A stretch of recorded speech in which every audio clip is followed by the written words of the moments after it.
ce début de saison qui bat son plein pour nous rejoindre pour ce webinaire donc inédit organisé par Atout France, l'agence de développement touristique de la France, consacré donc aux hébergements durables. Donc je remercie toute l'équipe qui a travaillé avec nous, tous nos intervenants qui ont répondu à notre invitation, et puis vous tous participants, en espérant que ce webinaire nourrira vos projets de développement d'hébergement touristique. Voilà, je ne sais pas si vous connaissez un peu l'organisation d'Atout France. Donc moi je m'occupe donc de la direction innovation, qualité et filière. Et donc, Atout France contribue à la dynamique de développement touristique durable des territoires et des filières en s'appuyant sur 8 pôles: tourisme urbain, culture, patrimoine, œnotourisme et gastronomie, outre-mer, littoraux, campagne, montagne et tourisme d'affaires. Donc aujourd'hui, on travaille vraiment en collaboration sur ce webinaire avec le pôle campagne, représenté par Jeanne Burnel à mes côtés, et Séverine qui chapeaute donc l'ensemble des pôles, et Maëlys travaille à l'innovation et sur les événements avec notamment toutes les relations start-up. Et on a aussi Fatih dans l'équipe innovation qui gère les AMI, les expérimentations d'innovation en relation avec les incubateurs et accélérateurs privés ou publics sur tout le territoire. Voilà, donc on est à votre écoute. On va pouvoir démarrer puisqu'on a un programme assez dense avec diverses thématiques. Quand on pense hébergement innovant, on pense souvent hébergement insolite. On pense aussi hébergement nomade, hébergement accessible, inclusif. Et puis on peut aussi penser agritourisme, connexion à la nature, à nos racines paysannes. Donc c'est un peu ces trois volets qui ont guidé le déroulé du webinaire d'aujourd'hui. Et donc, on va démarrer avec David Paquet du cabinet Alliance, cabinet expert en développement touristique. Donc, qui accompagne les porteurs de projets, du diagnostic territorial à la mise en œuvre de structures d'hébergement et de loisirs, avec une forte spécialisation dans l'insolite. Donc David, on est impatient de vous écouter pour avoir un état des lieux de l'hébergement insolite en France, et on se demandait s'il existe un modèle d'affaires durable pour ces hébergements qui suscitent vraiment attractivité, curiosité, mais est-ce que ça perdure dans le temps? Quels sont les enjeux, les contraintes aussi réglementaires dont il faut avoir confiance pour réussir son projet. Donc c'est à vous, David. Merci beaucoup.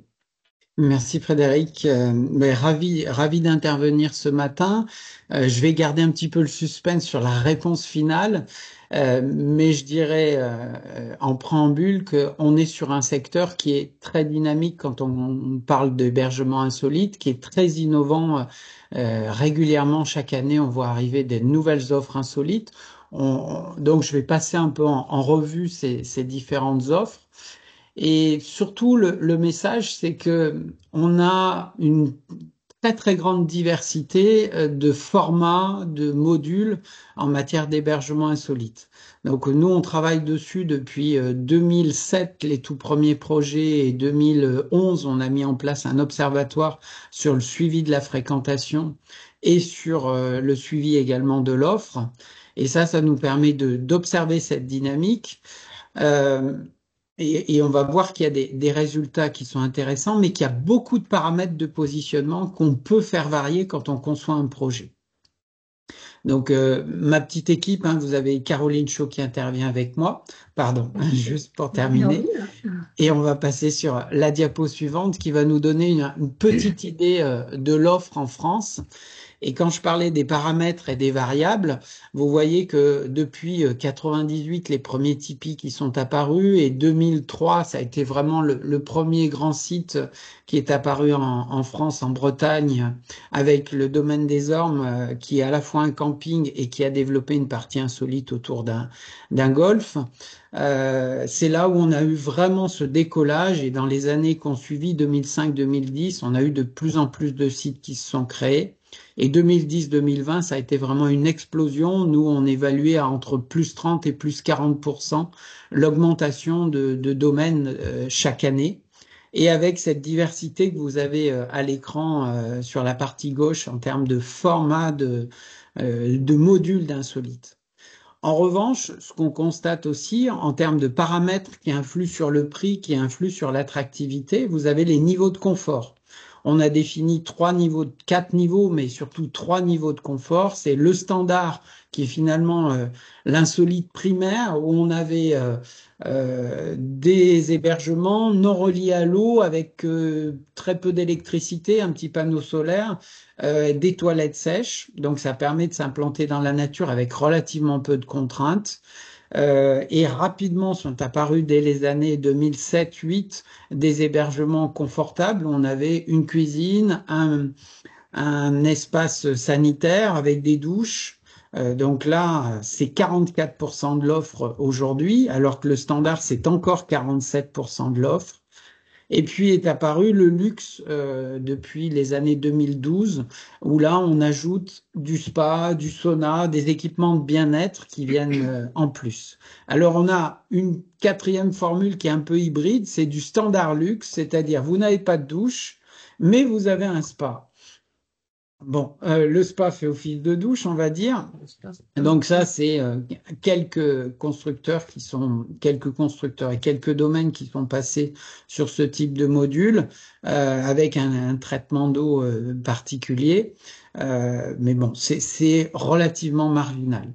Donc ça, ce sont vraiment ces premiers paramètres, parce que ces paramètres vont conditionner les niveaux d'investissement en termes de réseau, vont conditionner aussi les niveaux d'investissement sur les modules, puisque aujourd'hui, ça démarrait à 25-30 000 euros pour un module standard et ça monte à plus de 250 000 euros pour un module luxe qui est sur l'eau. Donc, vous voyez que le panel est de plus en plus large et donc il y a des choix qui s'imposent dans ce domaine-là. Deuxième information qui est liée à la première, qu'on va voir sur la diapo suivante, c'est les taux de performance et c'est ce qui intéresse beaucoup de monde qui vient vers l'insolite. J'ai parfois des gens qui arrivent avec un petit raccourci en me disant, bah, allez, on va faire 60% de taux d'occupation avec une cabane standard avec des toilettes sèches qui me coûtent 40 000 euros. Ben, du coup, je vais faire 180 jours d'occupation à 150 euros. Ben là, le modèle économique n'est pas tout à fait celui-là, puisque 60%, 63% même, c'est la moyenne nationale. À l'intérieur de ça, nous, on voit des variables. Justement, le standard a des niveaux de taux d'occupation qui sont inférieurs, à des prix surtout qui sont bien inférieurs, puisqu'on se situe entre 90 et 120 euros, alors que sur du luxe, on va monter sur du 240, voire même jusqu'à 500 euros la nuitée. La nuit, pardon. La nuit, c'est la location du logement. Donc là, composer un modèle économique est relativement complexe quand on a conscience de ces variables. Si je rajoute en plus une incidence géographique, si je rajoute en plus les contraintes de la saisonnalité pour certains territoires, ben c'est là où on voit que pour obtenir ces taux d'occupation, on a creusé, on est sur 1300 domaines qui sont analysés aujourd'hui pour avoir ces informations et on voit une extrême diversité à l'intérieur de ces données. Troisième élément aussi qui va rentrer en ligne de compte et qui est important, c'est l'élément territoire. C'est la diapo suivante. On voit que le territoire et son attractivité va jouer un rôle important, mais on est sur ce qu'on appelle des hébergements destination, c'est-à-dire que ces hébergements en eux-mêmes constituent un objectif de déplacement. La moyenne de déplacement en kilomètres, c'est 250 kilomètres pour pouvoir dormir dans un hébergement insolite. C'est énorme. Alors ça, c'était le dernier observatoire qu'on a présenté il y a 2 ans, en 2022. Le prochain qu'on va présenter en décembre, je vous en dirai quelques mots tout à l'heure, on va voir si cette variable a changé, sachant qu'il y a beaucoup de domaines qui se sont ouverts. Normalement, on devrait faire moins de kilomètres pour dormir sur un site. Mais donc, implanter des hébergements insolites sur un territoire, c'est une garantie d'attractivité, c'est un impact économique important, et puis ça permet aussi pour les territoires de réouvrir des campings. J'étais il y a 15 jours en train de présenter les incidences des petits campings fermés en France.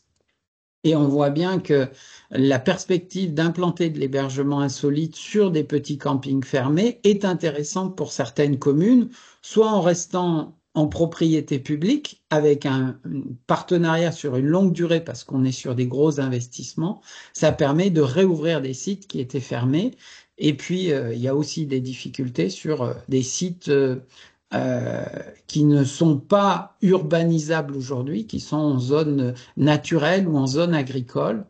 Et c'est l'enjeu de la diapo suivante, c'est qu'on voit que les collectivités ont un rôle à jouer pour être facilitateurs, voire même être incitatifs, c'est-à-dire faire venir des porteurs de projets chez eux, en aidant à obtenir des autorisations et surtout obtenir des projets qui soient respectueux du site.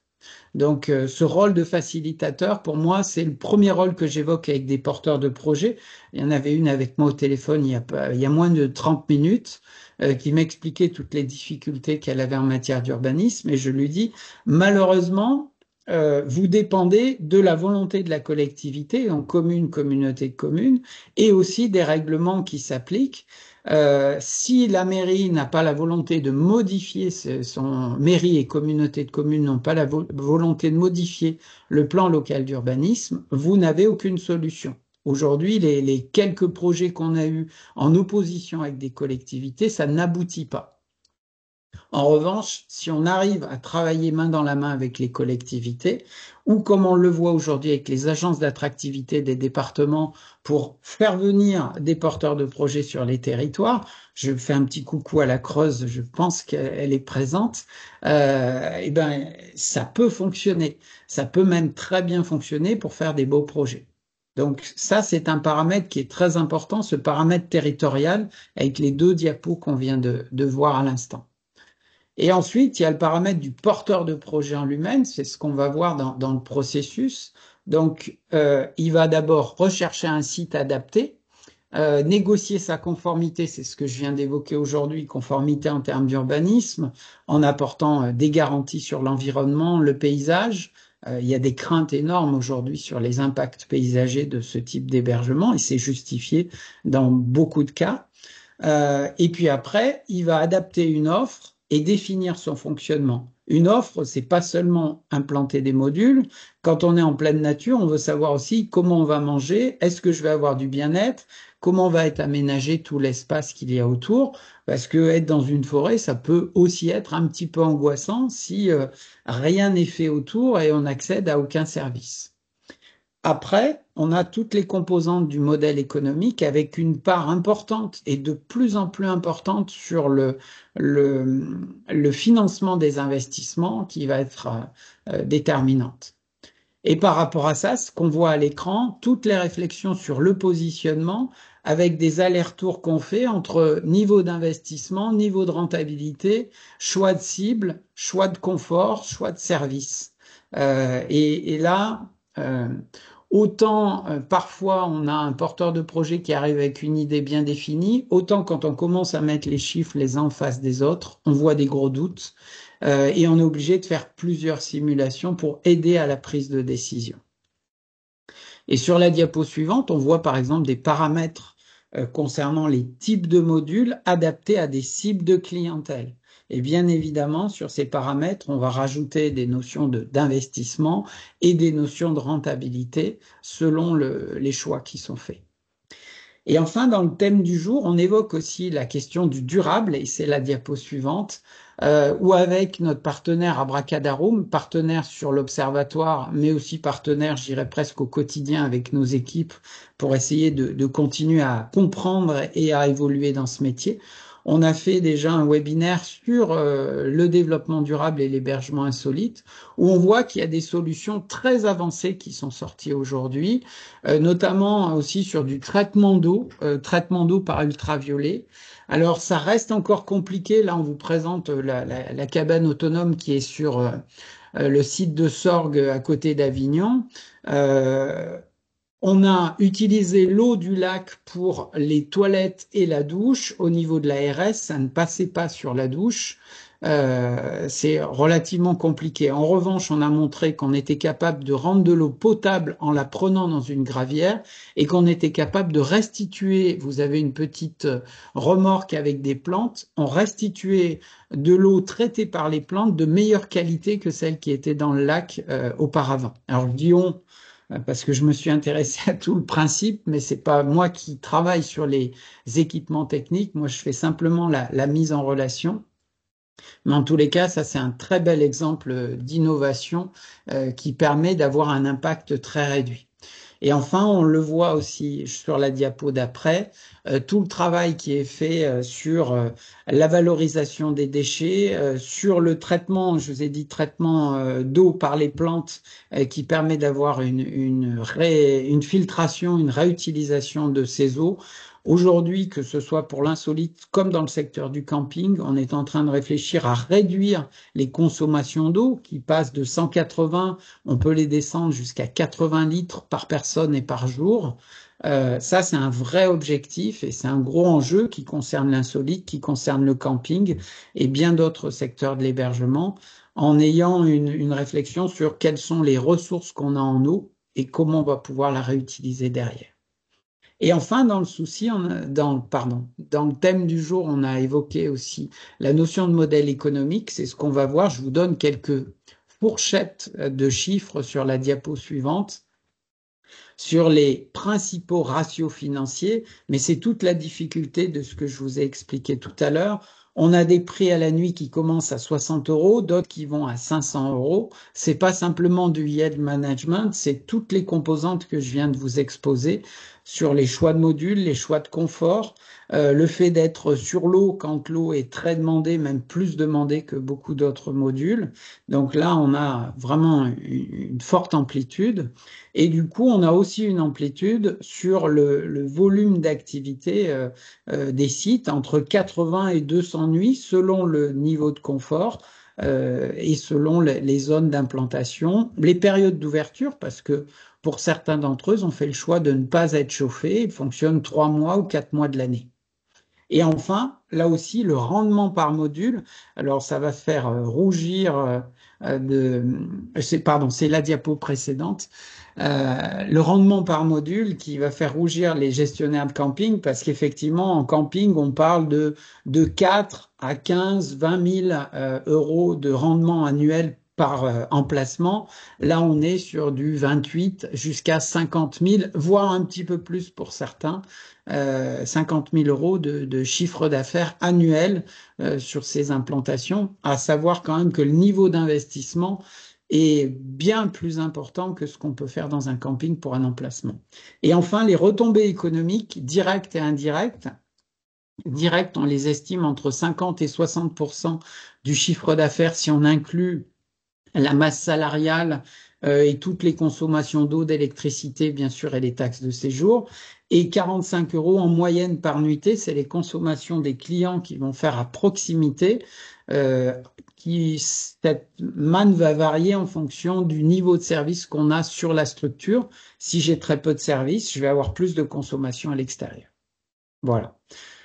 Et juste pour rester dans le timing qui est fixé, en conclusion, 2 mots, c'est qu'aujourd'hui, composer un prévisionnel est relativement complexe. Pour nous, la difficulté, c'est plutôt de vous guider dans des choix.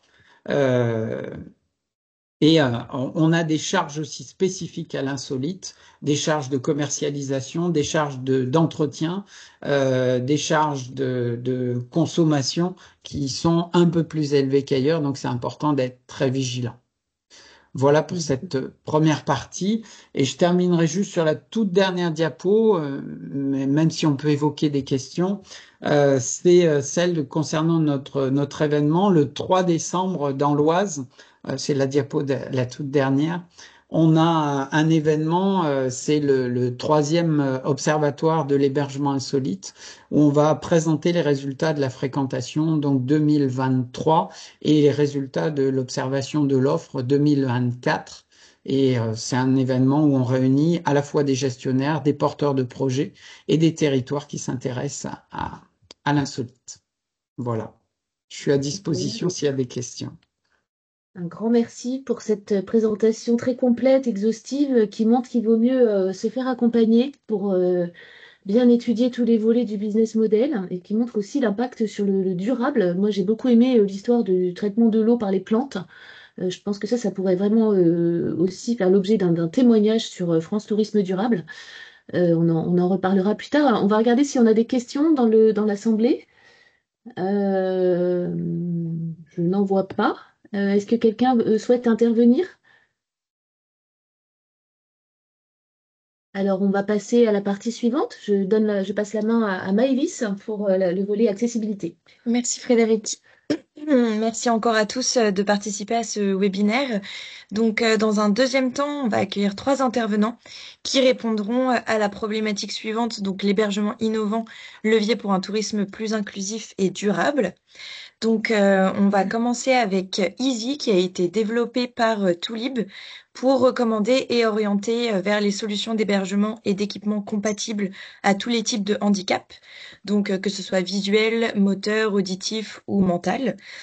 Puis on accueillera Bubble Tree pour présenter ces hébergements qui sont fabriqués en France et éco-responsables. Et enfin, Odyssée qui fabrique et aménage la totalité des camping-cars en fonction des besoins et du handicap du client. Donc je laisse la parole à Guillaume pour nous présenter Easy Hospitality. Bonjour à tous, est-ce que vous m'entendez bien? Oui, Très bien. Bonjour.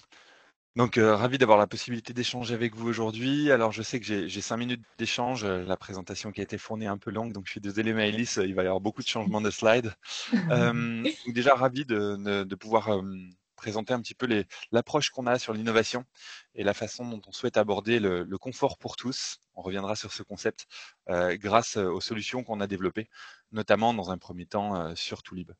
Ce que propose Easy, en fait, c'est la possibilité pour chaque hébergeur de comprendre les besoins des personnes qu'il va pouvoir accueillir, grâce à la possibilité d'avoir à côté de lui un expert de l'accessibilité pour quelque perte d'autonomie que ce soit.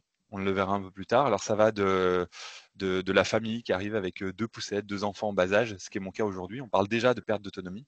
Les ergothérapeutes abordent déjà ça comme une perte d'autonomie. Ça va jusqu'à la personne vieillissante qui va avoir des besoins spécifiques liés à son âge, où là on a tous conscience qu'il y a un tsunami de besoins qui va arriver puisque la population est en forte avancée sur l'âge moyen des personnes qui vont voyager, mais également les personnes en perte d'autonomie de par des handicaps ou des accidents de la vie ou des convalescences. Demain, quelqu'un se blesse et se fait des ligaments croisés, par exemple, comme on dit. L'objectif, ça va être de vous permettre de lui poser les bonnes questions pour l'accompagner, lui proposer l'accueil qui lui soit adapté, etc. Donc notre mission, comme je vous l'ai dit, c'est d'accueillir toutes les personnes, de leur proposer le confort dont ils ont droit. Et on considère vraiment que ça passe par tout le handicap, la perte d'autonomie, la compréhension des besoins spécifiques des gens, etc. Donc notre vision, c'est quoi? C'est d'avoir une approche innovante. On parle d'innovation aujourd'hui, qu'est-ce que c'est? C'est utiliser les nouveaux outils numériques, l'algorithmie, l'intelligence artificielle pour pouvoir en fait transformer le métier d'ergothérapeute. Donc si vous connaissez Merci Julie, qui est la première société d'ergothérapeutes de France, ils sont investisseurs au sein de notre structure et on travaille ensemble à numériser les connaissances, les compétences des ergothérapeutes pour que quand quelqu'un se propose, se présente devant vous, se présente sur votre site internet, vous puissiez l'orienter correctement sur les meilleurs hébergements, les meilleures solutions que vous allez pouvoir lui proposer, etc. Alors Maëlys, s'il est possible d'avancer de 2 slides, je vais sauter celui-là, je reviendrai dessus. Comment ça marche et comment on a travaillé? On a travaillé donc avec des experts de santé, des ergothérapeutes, et on a modélisé leur cerveau. On en a fait des ergothérapeutes de poche que vous pouvez solliciter. Et ça passe par 2 datas qu'on va devoir faire rentrer dans l'algorithme. D'un côté, vous voyez à gauche, on a bien sûr le besoin de comprendre les personnes qui vont se présenter face à nous, qu'elles aient un handicap, une perte d'autonomie, une situation particulière, une femme enceinte qui a 8 mois, qui va avoir besoin de quelques adaptations, etc. Comment on va poser les bonnes questions pour comprendre les besoins de la personne, qui soient non intrusives, qui soient non stigmatisantes. Donc on a un jeu du qui est, on va l'appeler comme ça. On va poser quelques questions qui paraissent anodines, mais qui vont nous permettre de comprendre exactement le besoin de la personne qu'on a face à nous. Et d'un autre côté, le gros du travail, ça va être de référencer tout ce qu'il va y avoir dans le logement. On va être sur du qualitatif. On ne va pas juste déclarer je pense que là c'est accessible ou que ça ne l'est pas. On va juste prendre quelques mesures. Donc on a un accompagnement qui se fait numérique de la personne où elle va être sur son téléphone, elle va scanner un QR code et petit à petit on va l'accompagner à prendre les mesures chez elle pour nourrir l'algorithme et pouvoir avoir accès à ce que propose Easy. Maëlys, je vous laisse avancer d'une slide si c'est possible.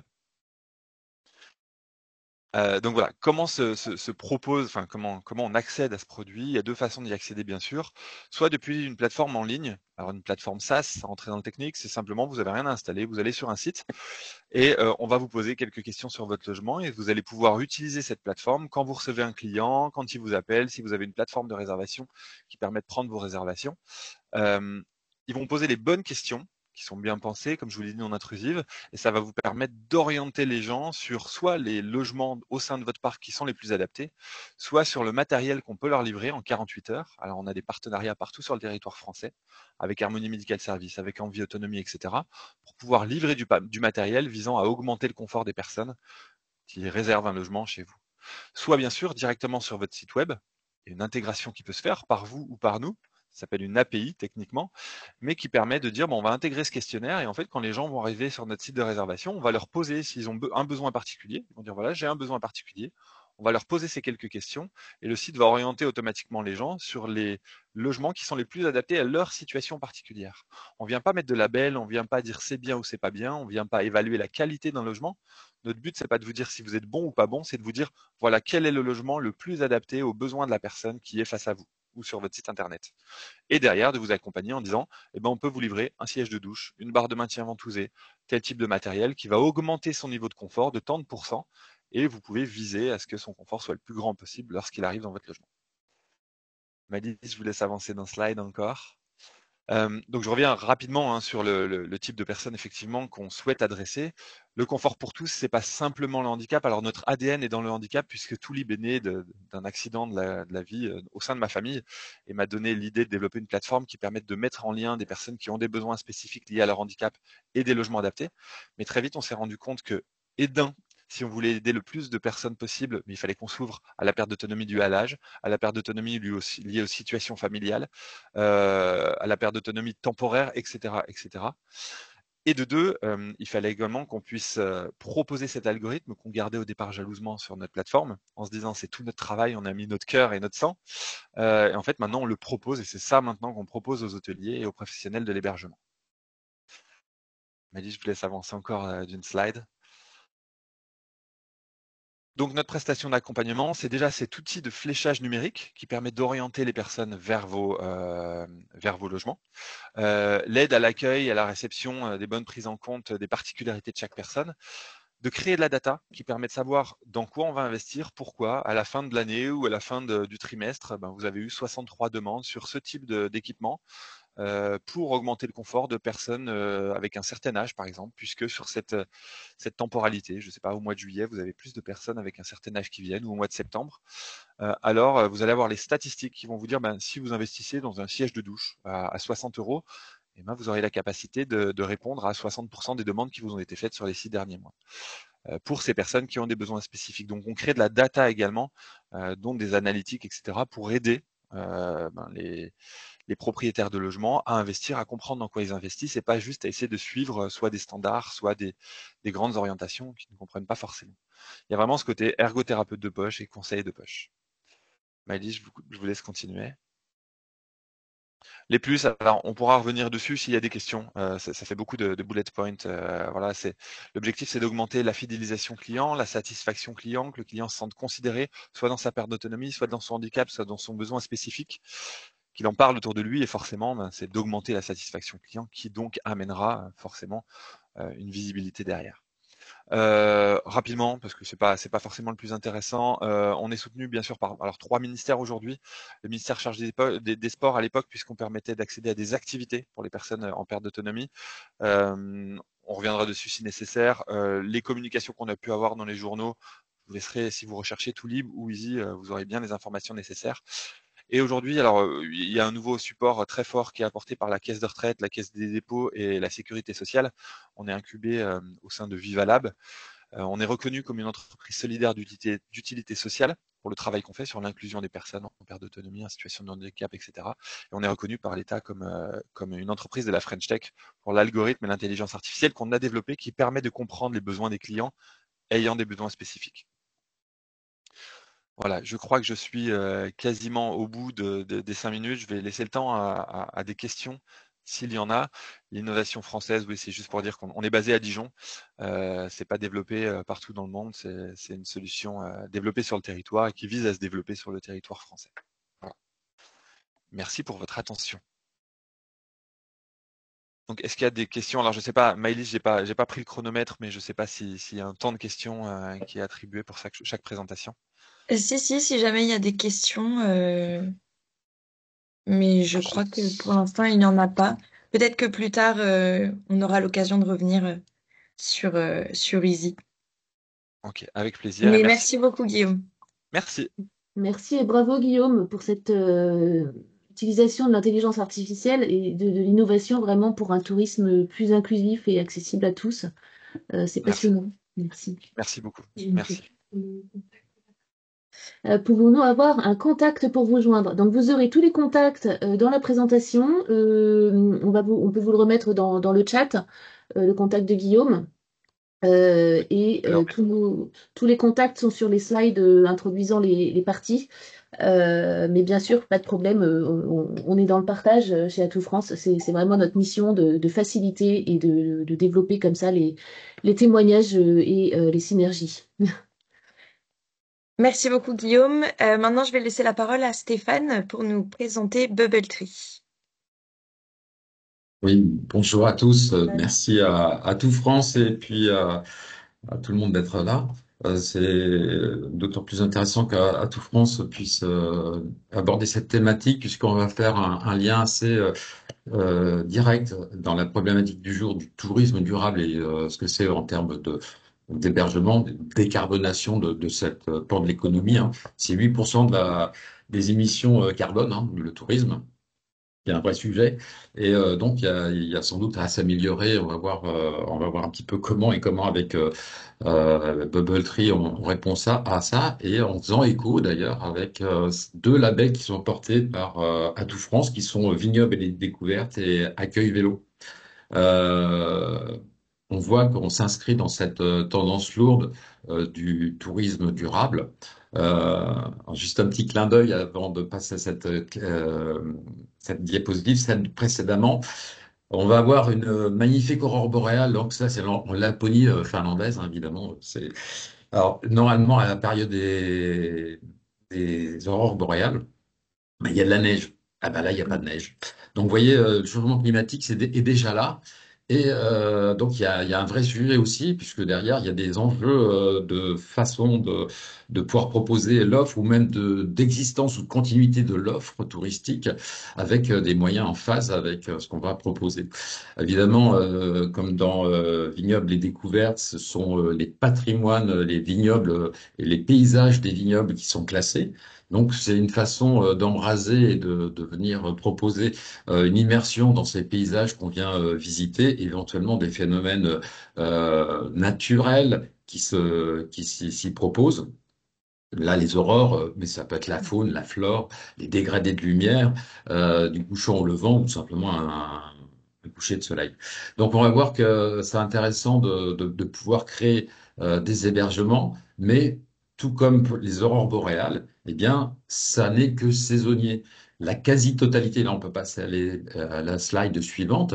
Il y a des questions aussi importantes comme pourquoi l'activité touristique, elle est presque partout dans le monde saisonnière, et on a une très grande majorité des hébergements qui sont permanents, jamais démontés. Donc il y a aussi il est important aujourd'hui qu'il y ait une partie de l'offre qui puisse s'inscrire là-dedans, puisque à la fois ça va permettre de réduire la pression immobilière sur le domaine naturel, mais également avoir comme ce qu'on a par exemple sur l'île aux Serres, sur l'île Maurice par exemple, une sorte de monopole où on va avoir la capacité de venir proposer un hébergement sur un endroit où il n'existe rien d'autre, mais qu'on va préserver et sur lequel du coup on va pouvoir être là juste là quand il faut, où ça a du sens, et puis avec cette résilience, puisque bon, les bulles sont issues d'une démarche biomimétique où c'est pas par hasard que la nature a utilisé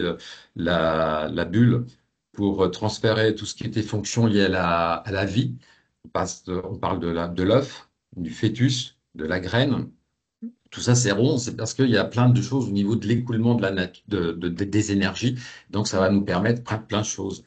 C'est aussi très peu de matière, très peu d'énergie et un maximum de confort et d'interaction avec l'environnement, et implication d'une implantation, une densité d'implantation faible. Et là aussi, finalement, ça va être intéressant, puisque tout à l'heure, David nous parlait des retombées et des rejets.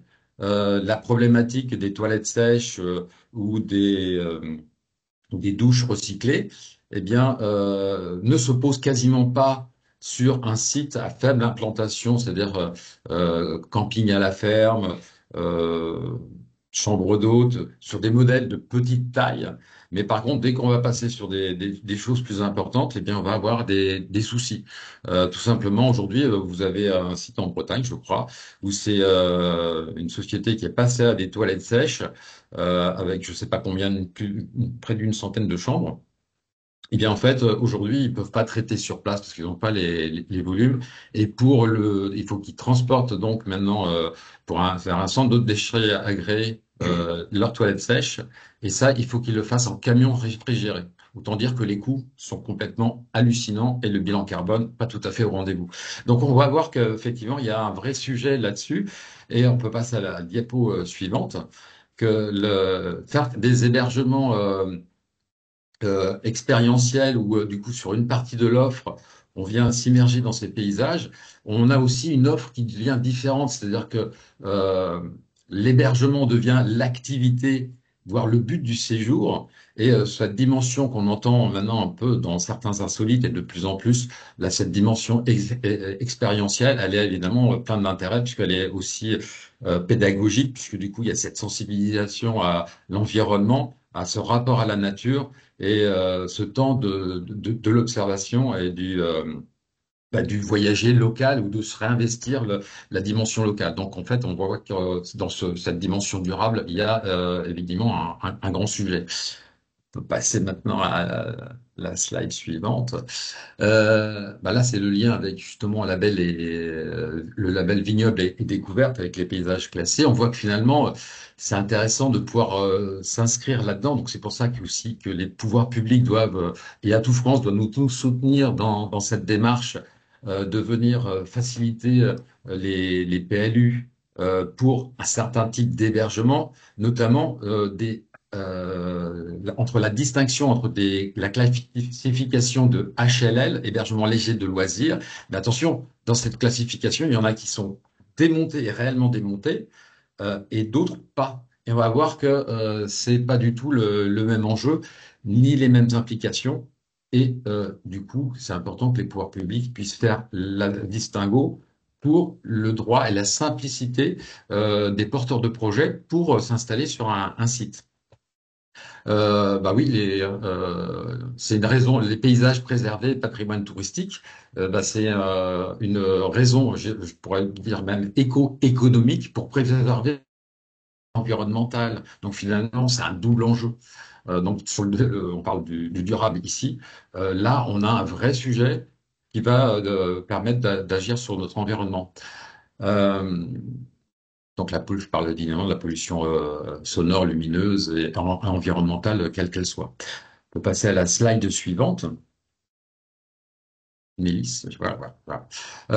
Donc alors, du coup, sur la gamme Bubble Tree, on a créé deux gammes. une gamme des bulles. Donc ici, c'est une des bulles sur l'île Auxerre, justement, dont je parlais tout à l'heure. Il faut savoir que c'est une zone tropicale. Qui dit tropicale dit cyclone.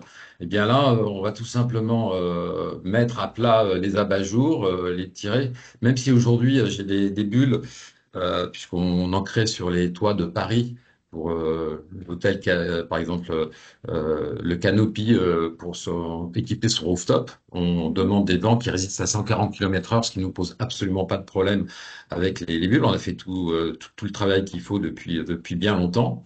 Mais par contre, quel est le sens de faire une bulle que je saurais faire pour résister à 300 km/h, mais qui ne va pas savoir, et comme n'importe quel autre hébergement, résister aux morceaux d'arbres, voire l'arbre, voire au bateau qui va passer sur l'hébergement. Donc en fait, là, on vient dégonfler, on remet à plat, on tire une bâche de sécurité, tout ce qui veut bien passer passe, et après on rappuie sur le bouton.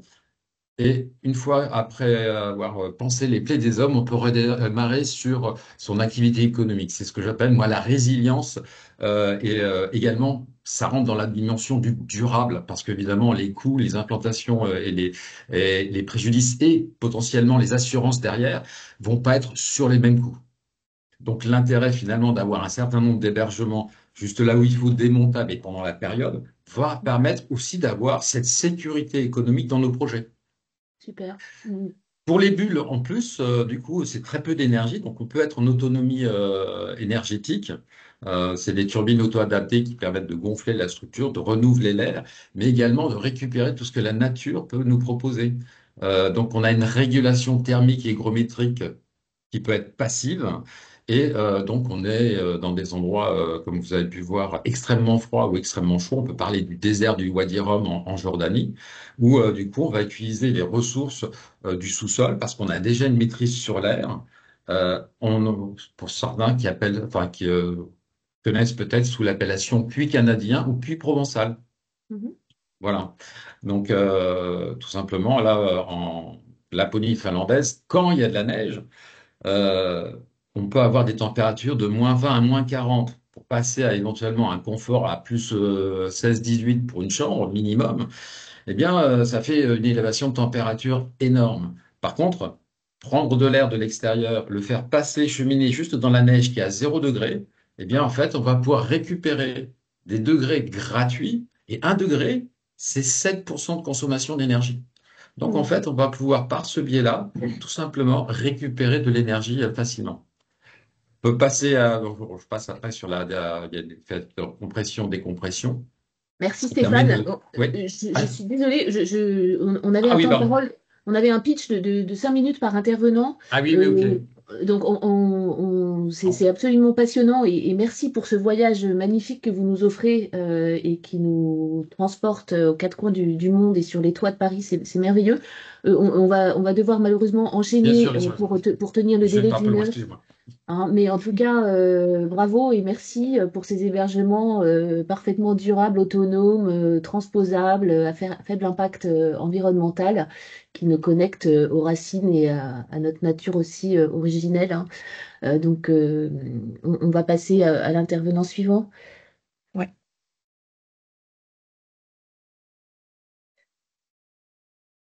Hébergement Alors, nomade, vas-y. oui. Je vais laisser la parole à Didier pour nous présenter Odyssée, donc qui s'inscrit vraiment dans la dimension accessible, notamment, qui nous tient à cœur, notamment puisque on est en charge depuis mai du label Tourisme et Handicap.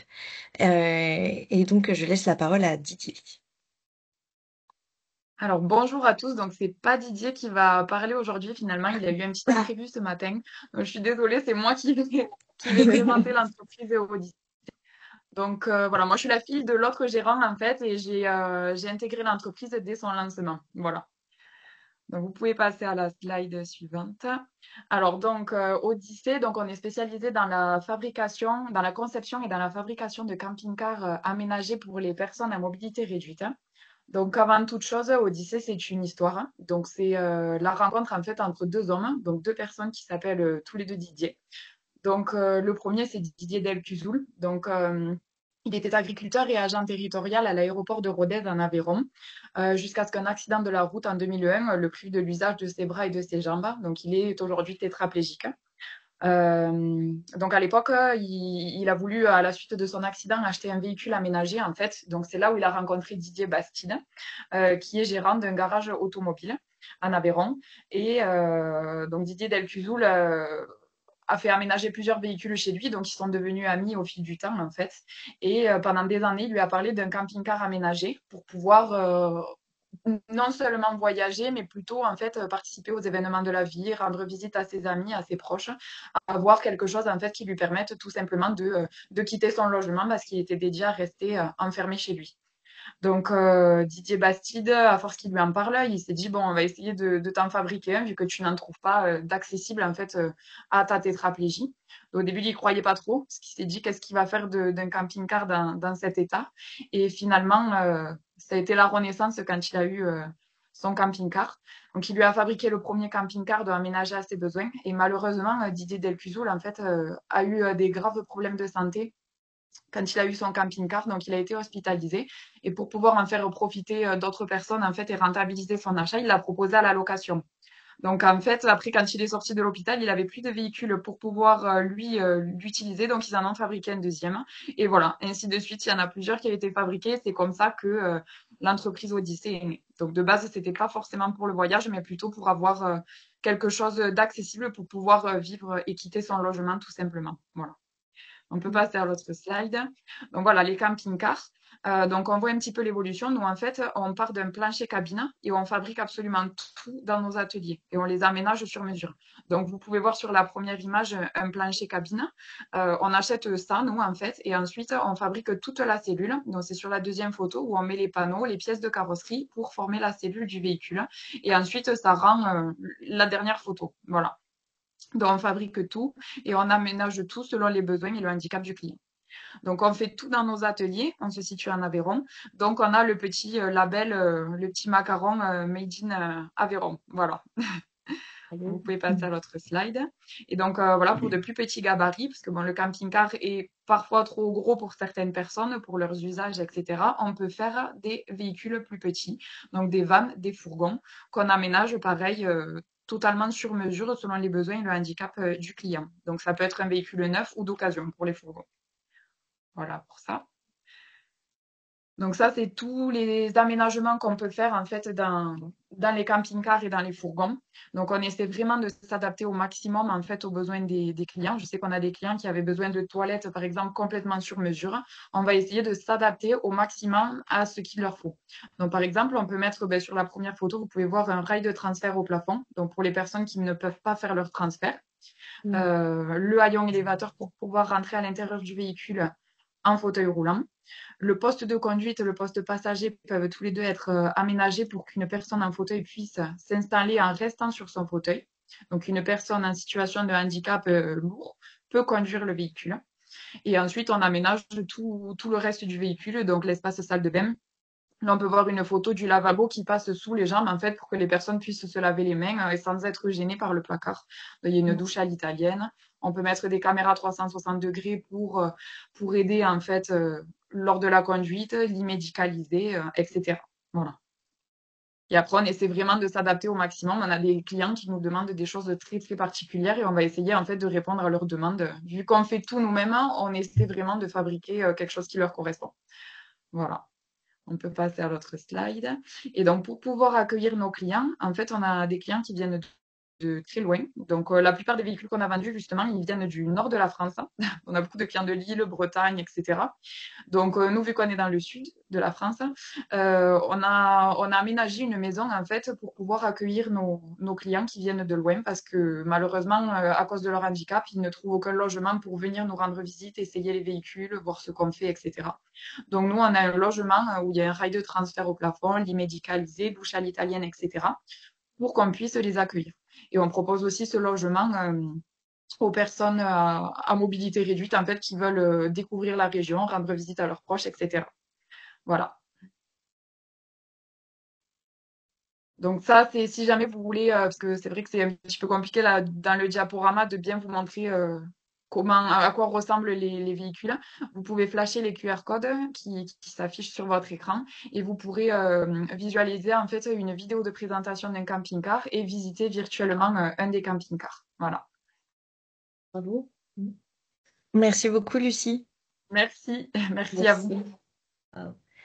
Je ne sais pas s'il va y avoir des questions dans le chat. Alors, on a un bravo de Florent. Avez-vous des questions? Félicitations, bravo Lucie, c'est incroyable. Je crois qu'on est tous scotchés là. C'est vraiment Merci beaucoup. une belle histoire. Et est-ce que du Ça coup vous partait avez vraiment, ouais, voilà, c'était vraiment un besoin vital qu'il avait, quoi. C'était pas forcément le voyage ou même si ça en fait partie, c'était vraiment pour pouvoir vivre tout simplement, quoi. tout simplement. Et oui. Est-ce que vous avez des développements similaires dans d'autres régions ou vraiment vous êtes les seuls à faire ça en France? Pour les camping-cars, on est les Un seuls. Après, il y camping-car a quelques paysan. entreprises en fait qui ont Didier justement quand il recherchait son premier camping-car, il avait trouvé une entreprise italienne qui en faisait, mais c'était des camping-cars à la chaîne en fait et qui correspondaient plutôt à une personne paraplégique en fauteuil manuel, etc. Lui, il a vraiment l'usage que de ses bras. Il a même les mains bloquées en fait, il peut rien faire. Il peut bouger que ses bras. Voilà. Il a forcément besoin d'un rail de transfert, de lit médicalisé et tout ça, c'était pas possible. Qui partent d'un camping-car existant, qui transforment. Et nous, on part vraiment de zéro, en fait, pour que tout soit sur mesure pour le client, quoi. Voilà. C'est pas tout à fait accessible ce qu'il trouvait. Voilà. Super. Ben, merci beaucoup, Lucie. Je vais laisser la parole à Jeanne pour introduire notre dernière partie du webinaire. Merci Maëlys. Et donc voilà, pour poursuivre sur les témoignages inspirants, on va parler un petit peu donc de concepts d'hébergement insolite, donc agritouristique et à la ferme, avec donc un Léopré, donc qui est un concept d'écolodge dans des fermes, qui sera présenté donc par Adrien Gabillet. Puis on écoutera ensuite Virginie Bernard avec donc la parenthèse mélandaise, qui est un camping qui propose des hébergements atypiques et qui accueille en parallèle une ferme pédagogique et un verger potager.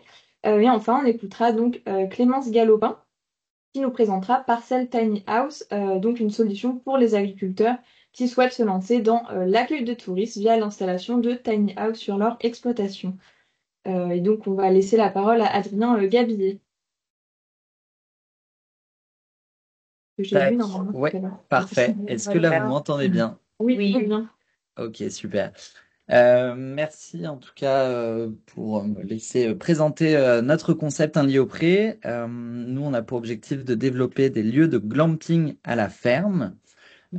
Donc, juste si on peut passer à la slide suivante. L'idée de nous d'un lit au pré, c'est d'aider les agriculteurs à développer une offre agritouristique et rémunératrice.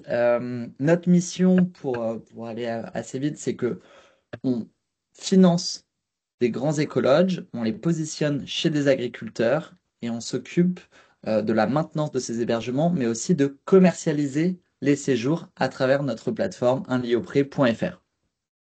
Les agriculteurs, eux, ils nous mettent à disposition un terrain qui est raccordable en eau et avec les autorisations nécessaires pour installer ce type de projet. Donc, c'est soit une autorisation pour avoir un camping à la ferme, donc via une déclaration préalable de travaux, soit un permis d'aménager. Ensuite, ils doivent accueillir les voyageurs au début des séjours. On demande aussi qu'ils proposent des services annexes, donc ça peut être des petits déjeuners, des paniers repas, des immersions à la ferme, de la location de vélo, bref, ça peut être très diversifié. Ils font le ménage à la fin du séjour et nous, on redistribue une partie des revenus aux agriculteurs. On parle de 30% du revenu locatif, plus 100% des services annexes. Pour passer à la slide suivante, nous, notre objectif, c'est de créer un écolieu avec 4 à 6 écologes par ferme pour faire vivre des séjours insolites sans électricité dans les tentes et en pleine nature. Donc nos tentes, on retrouve 3 espaces nuits. Un espace nuit avec un lit cabane qui plaît beaucoup aux enfants, un autre espace nuit avec un lit superposé, et enfin le dernier, un lit de 160 pour les parents. À côté de ça, il y a aussi tout le confort nécessaire. on a dans chaque écologe des toilettes, donc soit des toilettes sèches, soit des toilettes classiques en fonction du réseau qu'installe l'agriculteur. Et on demande qu'il y ait une douche privative. Donc il y a 3 types de lodges. Soit c'est une douche qui se trouve dans l'écologe, soit c'est une petite cabane de douche qu'on positionne juste à côté de l'écologe. Et enfin, le troisième style de lodge qu'on propose, la douche est privative, mais se trouve dans la ferme. Si on peut juste avancer, l'ADN des séjours, c'est d'abord une déconnexion totale parce que, comme vous l'aurez compris, il n'y a pas d'électricité, donc c'est-à-dire qu'on n'entend pas parler de télé, de Wi-Fi, etc. Nous, on veut que les enfants apprennent à rejouer dehors. On a d'ailleurs dans chacun de nos écolieux un espace avec des bottes de paille pour que les enfants puissent jouer, des lieux, des jeux pour les enfants. On met aussi à disposition des jeux de société en libre service.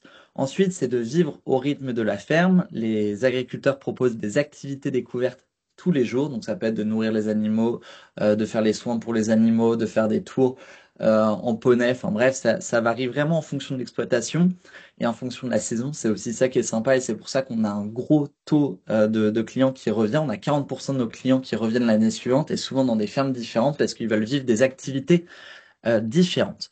Nos lodges sont éco-responsables parce qu'il n'y a aucune empreinte au sol. Quand on va arrêter le partenariat, c'est un partenariat qui dure 5 ans. Si l'agriculteur va arrêter ce partenariat, on enlève les éco-lodges et ensuite on retrouve une prairie où ils peuvent remettre leurs animaux dedans. Nous, qui sommes-nous? C'est que on est une entreprise qui a 20 ans, on est une entreprise de base qui est hollandaise. On se développe depuis quelques années en France. Aujourd'hui, on a 8 écolieux en France. On cherche à développer le nombre d'écolieux pour atteindre une vingtaine d'écolieux dans les 3 prochaines années. Donc, on recherche vraiment des agriculteurs qui veulent diversifier leur activité et installer ce type d'offres de glamping sur leur ferme. L'avantage de travailler avec nous, c'est qu'on est très professionnel, on a une grosse base de données clients et en fait, on a des hébergements qui sont très solides et qui durent réellement sur du long terme. Si on veut bien passer à la slide suivante, on est aussi sur un projet qui est rémunérateur. En moyenne, les agriculteurs gagnent 5 000 € par écologe.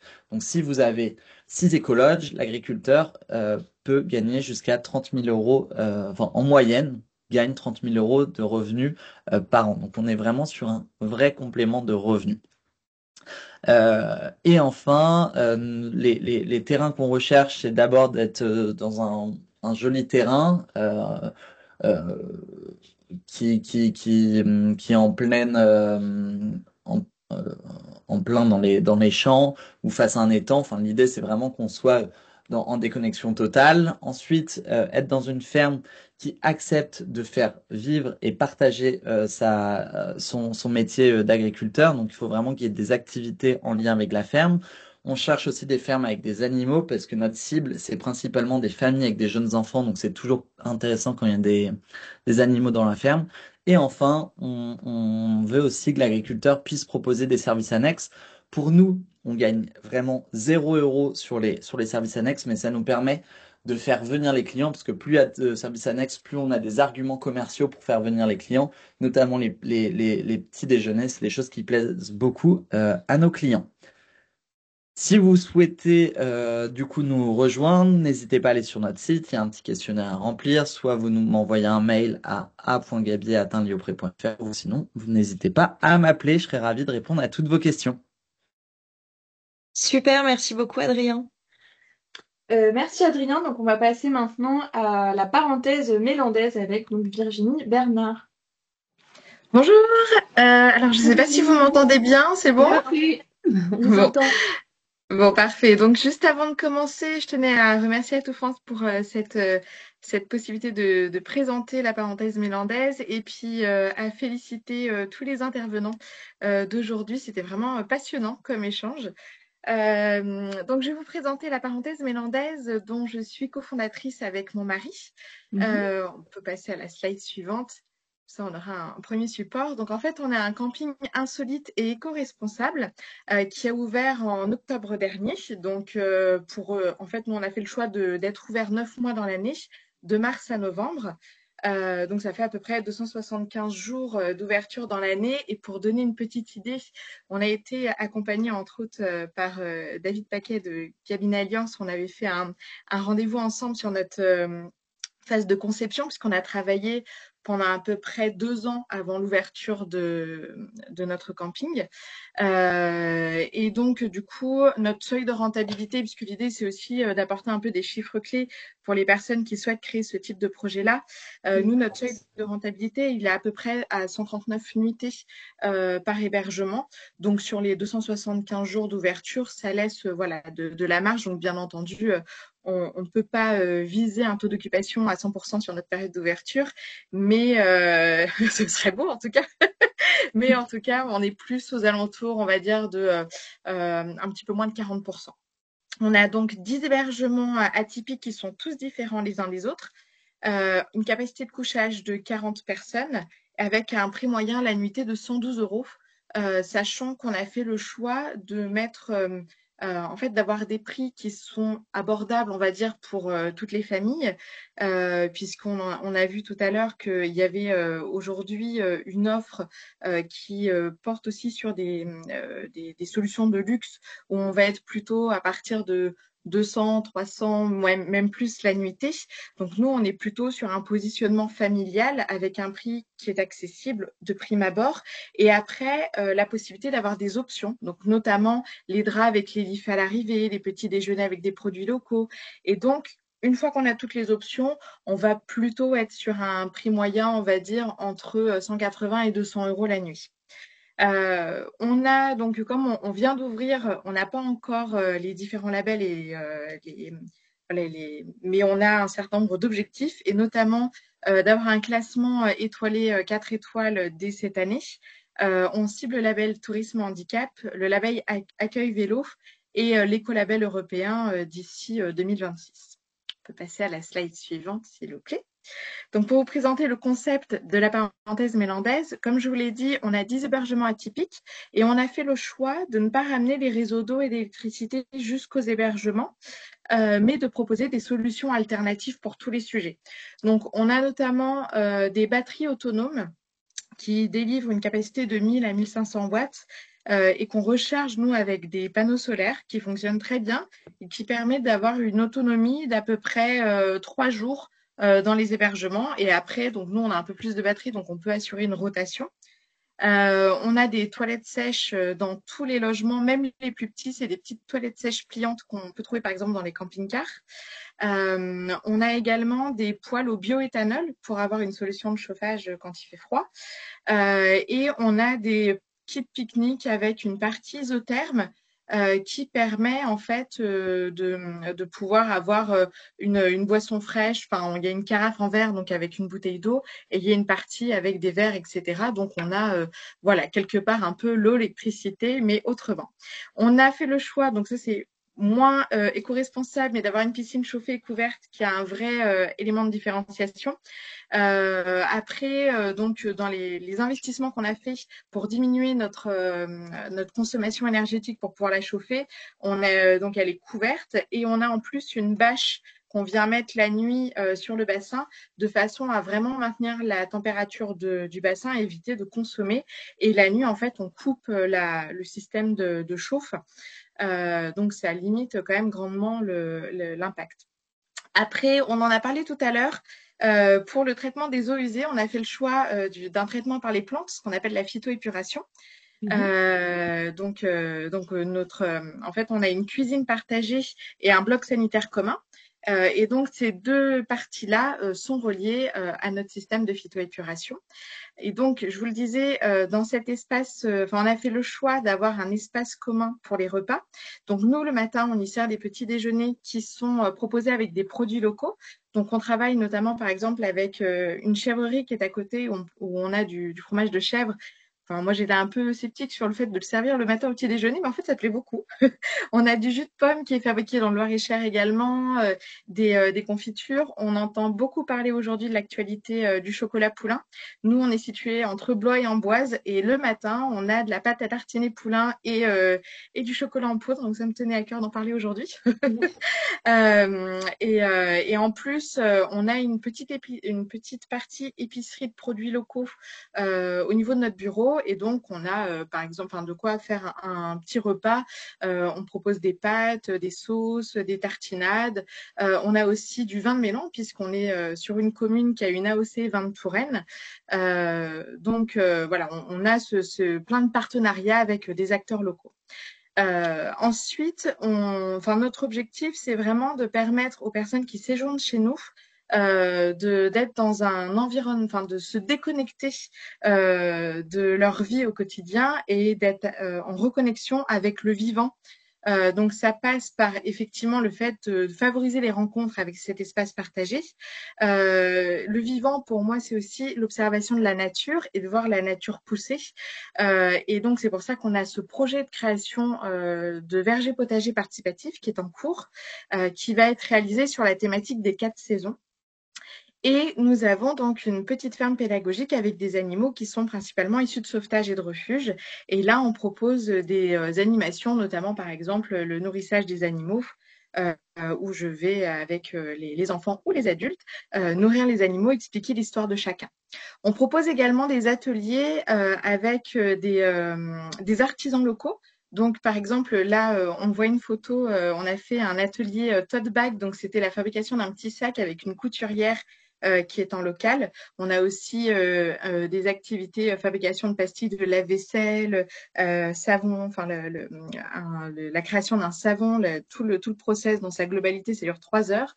Voilà, tout un tas de choses, des ateliers macramés, des dégustations de vin. Et donc, pour nous, c'est vraiment le fait de promouvoir notre territoire et de faire connaître aussi les talents qu'on a en local. Donc, c'est quelque chose aussi qui nous tient à cœur. Et on va juste pour finir passer sur la slide suivante pour vous présenter en fait nos différents hébergements. Voilà, donc ça vous donne un petit aperçu de ce qui existe aussi sur le marché. Puisqu'on a fait, nous, le choix donc d'avoir différents partenaires aussi. On a 6 concepteurs différents pour nos différents logements. On en a parlé tout à l'heure et c'était très intéressant sur la partie handicap. On a un logement qui est vraiment accessible PMR qui s'appelle la Tente Amazon, qui est conçu par Bébé Concept. Et après, donc sur nos autres hébergements, on a une capacité en fait qui va de 2 à 6 couchages et qui permet à chaque fois de vivre une expérience complètement différente. Et donc, pour les personnes qui séjournent chez nous, ça leur permet vraiment de choisir le logement qui sera vraiment le plus adapté par rapport à leur contexte de voyage, puisque on peut avoir une même famille qui vient dans 2 contextes différents. Par exemple, là, tout récemment, on a une personne qui est venue au 1er juin avec ses amis et qui est revenue le week-end dernier en vélo depuis la région parisienne et qui est venue avec son mari et sa fille. Et ils ont, donc la première fois, elle était avec ses amis dans le tipi. Et après, ils sont revenus dans le mégapode pour faire leur petit séjour à 3 en famille. Donc voilà pour ce qui est de la parenthèse mélandaise. Merci pour ce temps de parole et je reste à votre disposition. Alors simplement, je n'ai pas dit où on était. En fait, on est situé, si j'en ai parlé un petit peu entre Blois et Amboise, sur la commune de Mélan. Voilà, merci beaucoup. Merci beaucoup Virginie. Alors j'ai pas vu de questions, mais n'hésitez pas à les poser dans le chat. Peut-être qu'on pourra y revenir après. Et voilà, on va pouvoir écouter donc Clémence de Parcel Tiny House. Bonjour à tous. Bonjour Clémence. Je suis la dernière à intervenir, donc je vais essayer de faire rapide. Je vous laisse passer la slide suivante. Donc Parcel, donc moi je m'occupe des partenariats donc avec les agriculteurs et les viticulteurs. On a un concept qui est assez similaire sur le fonctionnement du coup à un Léopré, sauf que nous on fonctionne exclusivement donc avec des tiny house.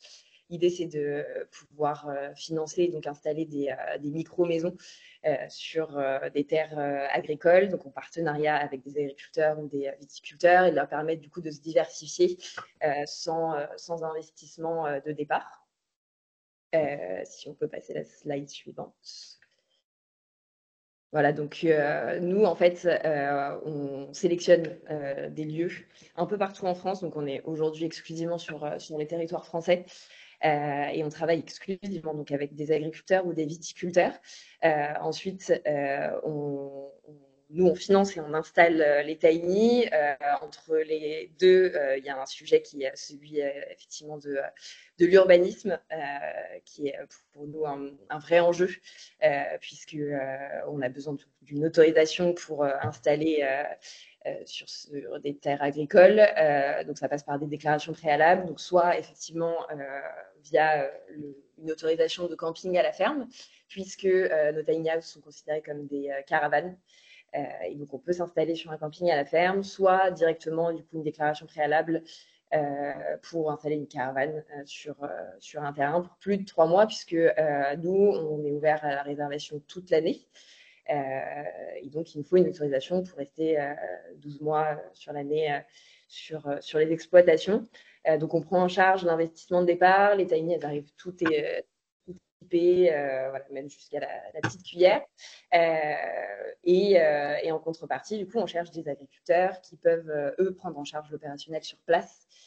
Donc, ça va être le ménage, la blanchisserie et la proposition du coup d'extra, donc avec des produits et des expériences sur place, sur leur exploitation. Et donc, en contrepartie, du coup, il y a une rémunération pour l'agriculteur qui est en fonction du coup des nuitées effectuées chez lui. Nous, de notre côté, on prend en charge, du coup, je vous disais, l'investissement et tout ce qui est communication, marketing, gestion du coup des réservations, gestion de la relation client avant et après séjour. Et du coup, tout ce qui est aussi gestion des prix sur toutes les plateformes de réservation. Donc, la plupart des réservations passent via notre site internet, mais on est bien sûr présent aussi sur tout ce qui peut être Booking, Airbnb, etc., pour optimiser le taux de remplissage sur l'année. Et donc, on s'installe, comme je vous disais, sur des terres agricoles. L'idée, c'est d'être en pleine nature et de pouvoir créer des séjours en déconnexion à la ferme pour nos clients. Si on peut passer la slide. Donc, on travaille, je vous disais, exclusivement donc, avec des tiny houses qui ont été conçus du coup donc on fait fabriquer, mais on a conçu les tiny. Donc, les hébergements sont tous les mêmes, aménagés de la même manière. L'idée, ça a été d'optimiser du coup l'espace pour que ce soit le plus simple possible pour l'agriculteur en termes de ménage qui y passe le moins de temps possible et du coup le plus confort pour le client, puisque l'idée c'est d'avoir le confort d'une belle chambre d'hôtel au milieu de la nature. Donc dedans vous allez retrouver une salle de bain avec une douche à l'italienne.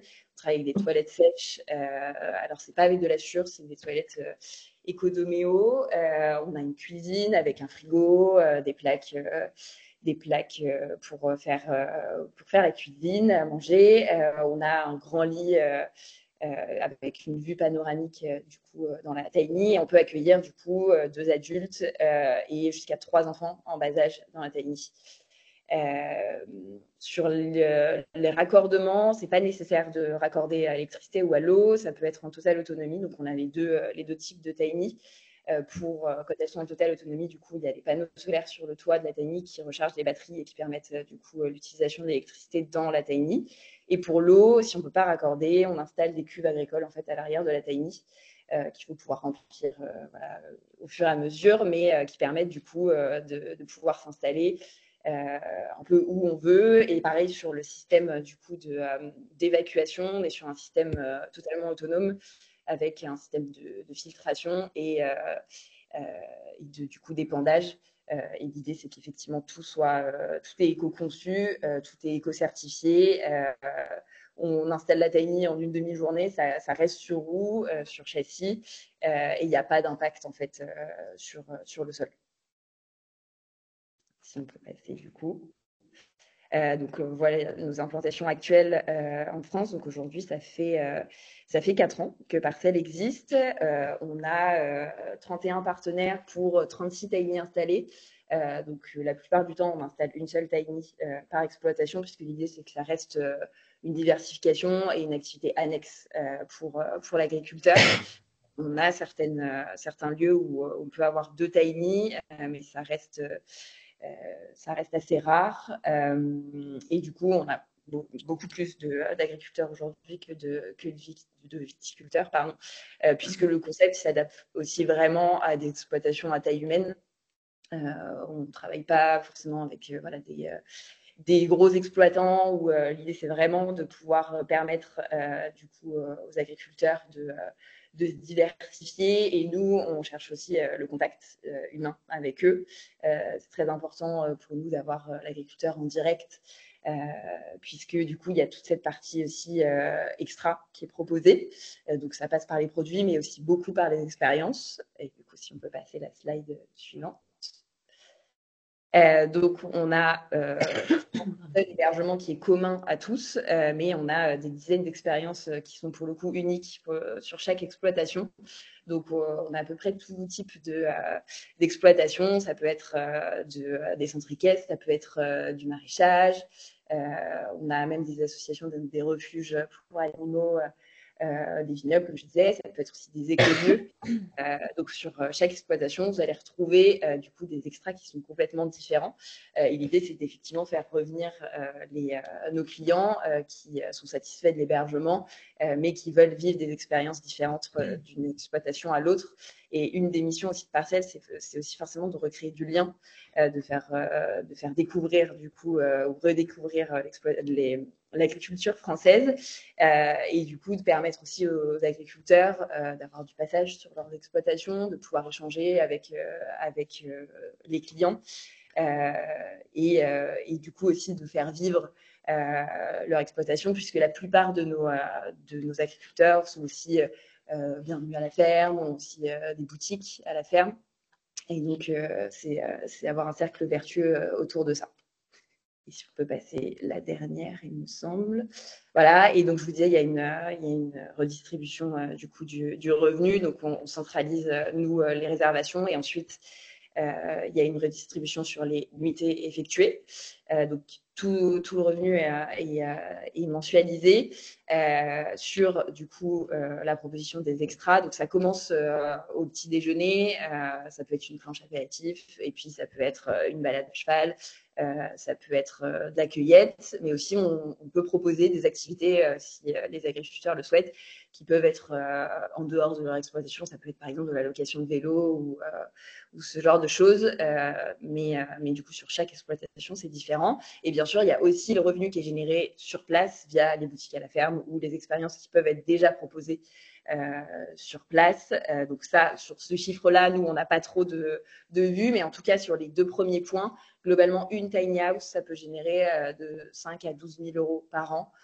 Forcément, ce chiffre, il varie en fonction du taux de remplissage, et aussi, bien sûr, de tout ce qui peut être proposé en annexe du coup de la nuit, puisque forcément, plus vous allez les proposer d'extra, plus le prix moyen du séjour va augmenter, et plus aussi le taux de rétribution va aussi augmenter, puisqu'aujourd'hui, sur le prix d'un séjour, on va être en moyenne entre 40 et 45% qui est rétribué à l'agriculteur. Voilà, donc juste pour terminer, forcément, on cherche toujours de nouveaux partenaires, et vous avez toutes les informations sur notre site si ça peut vous intéresser. Et donc voilà, on se développe aujourd'hui un peu partout en France. Voilà. Merci beaucoup. Alors, je vois qu'il y a une question dans le chat de Sabine qui demande si c'est plutôt donc Parcelle Tiny House ou l'exploitant agricole qui va s'occuper des autorisations d'implantation.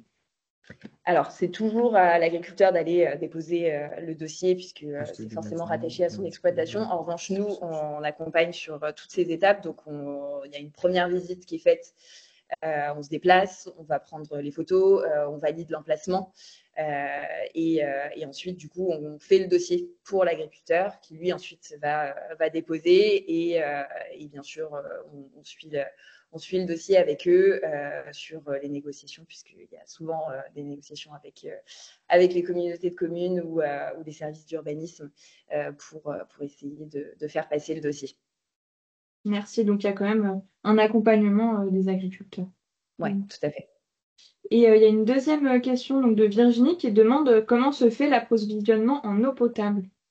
Alors, pour l'eau qui est mise dans les cuves, en général, ça reste de l'eau potable, mais on indique à nos clients que c'est mieux de ne pas la boire du coup au robinet, puisqu'elle est stockée quand même dans une cuve, même si on la protège, on préfère indiquer que l'eau n'est pas potable. En revanche, du coup, dans la tiny, il y a un frigo et on demande du coup aux agriculteurs de pouvoir mettre de pouvoir remplir en fait des carafes d'eau qui laissent à disposition aux clients dans la tiny, et du coup l'eau qui est apportée par les cuves sert à la cuisine et à la douche. Voilà. Merci beaucoup. Je vois pas d'autres questions. J'ai vu que vous aviez 6 viticulteurs parmi vos partenaires, donc un cinquième. Est-ce que ça se développe beaucoup dans le no-tourisme, chez les viticulteurs, ou est-ce que ça reste plus agricole? Alors nous, ça reste plus agricole. C'est vrai que c'est un modèle en termes de rémunération qui est aussi plus adapté.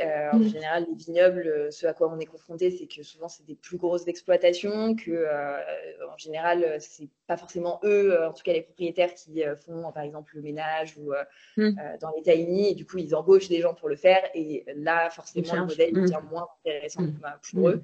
En revanche, voilà, nous, les vignobles sur lesquels on est présent, c'est des vignobles à taille humaine, et pour le coup, là, ça fonctionne très bien.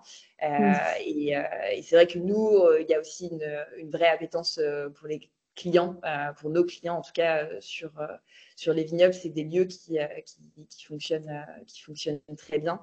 On en va d'ailleurs un peu partout en France. Nous, on est basé à Bordeaux, donc forcément, la tiny historique est installée à Saint-Émilion. C'est comme ça que Parcelle a commencé. Mais voilà, notre modèle, lui, fonctionne, on va dire, globalement mieux sur des exploitations agricoles que sur des vignobles, en tout cas d'un point de vue du partenaire. Très clair, merci beaucoup. Est-ce qu'il y a d'autres questions ou commentaires, suggestions? Donc on va prendre congé parce qu'on a un petit peu débordé. En tout cas, c'était vraiment un webinaire très très riche. On a appris plein de choses, on a beaucoup voyagé. Merci beaucoup à toutes et à tous. Nous vous donnons rendez-vous pour le prochain webinaire, donc le 11 juillet à 10h. Un webinaire qui sera dédié à l'intelligence artificielle et à ses potentiels dans le développement touristique. Voilà, donc encore un webinaire à ne pas manquer. Nous vous souhaitons une très bonne journée et on reste à votre écoute pour toute question. Et si vous souhaitez aussi intervenir ou proposer des idées de webinaire, voilà, nous sommes preneurs puisque c'est collaboratif. À bientôt. Merci beaucoup, au revoir. Merci, au revoir. Merci à tous. Merci, au revoir. Merci, Au au revoir. revoir. Au revoir.